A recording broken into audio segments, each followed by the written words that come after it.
Bhojpur SDM जिला खनन पदाधिकारी अनूप त्रिपाठी व चांदी थाना प्रभारी सुबोध प्रसाद ने सकड्डी नासरीगंज पथ पर बालू ओवरलोड ट्रकों के विरुद्ध छापेमारी अभियान चलाकर 17 बालू ओवरलोड ट्रकों को जब्त किया है।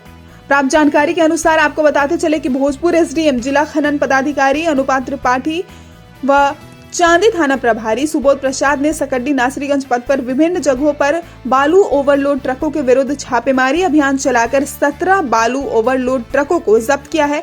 इस छापेमारी अभियान को देखते हुए बालू ओवरलोड ट्रक जहां थे वहीं स्थिर हो गए व एसडीएम व जिला खनन पदाधिकारी के जाने के इंतजार में लगे रहे। इस दौरान भोजपुर एसडीएम व खनन पदाधिकारी ने विभिन्न बालू घाटों का जायजा भी लिया।